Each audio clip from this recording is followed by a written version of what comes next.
സീറ്റിലുടക്കിയാണ് PV Anwar UDF-മായി അടിച്ചു പിരിഞ്ഞതെന്നാണ് സൂചന. ജയിക്കാവുന്ന ഒരു സീറ്റ് നൽകാനുള്ള ആവശ്യം കോൺഗ്രസ് നിരസിക്കുകയായിരുന്നു. മലമ്പുഴയും ബേപ്പൂരും വെച്ചുനീട്ടി തന്നെ പരിഹസിച്ചു.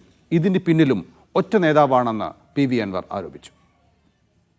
എനിക്ക് നാളെ ജനങ്ങളുടെ വിഷയം പറയണമെങ്കിൽ, കേരളത്തിൻ്റെ നിയമസഭയിൽ പറയണമെങ്കിൽ, ഈ പിണറായിസത്തെ തോൽപ്പിച്ച് ജനങ്ങളുടെ വോട്ട് വാങ്ങി നിയമസഭയിലെത്തി ജനങ്ങൾക്ക് വേണ്ടി സംസാരിക്കണമെങ്കിൽ എനിക്കൊരു സിറ്റിംഗ് സീറ്റ് വേണം എന്ന് ഞാൻ ഇപ്പോൾ പറഞ്ഞു.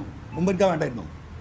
ഞങ്ങൾ എനിക്കൊരു സീറ്റ് പറ, ഒറ്റ സീറ്റ്, ബാക്കിയൊക്കെ വിട്, മറ്റേ ഘടകകക്ഷിയും വിട്, അസോസിയേറ്റെങ്കിൽ അസോസിയേറ്റ്.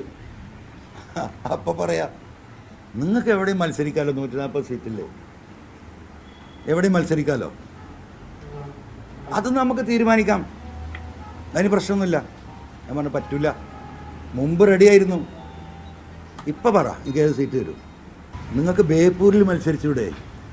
ബേപ്പൂരേ ആദ്യം പറഞ്ഞു മലമ്പുഴ മലയോര മേഖലയിൽ വലിയ വന്യമൃഗ പ്രശ്നം ഇപ്പോൾ 2-3 നാളിപ്പോൾ ഈ 3 ആഴ്ചകളിൽ ചവിട്ടിക്കൊന്ന സ്ഥലമാണ്. അവിടെ നിങ്ങൾക്ക് ടോപ്പാണ്. അത് കഴിഞ്ഞ് ബേപ്പൂര് നിർത്താൻ പറഞ്ഞു. ഞാൻ നിർത്തിക്കോളൂ.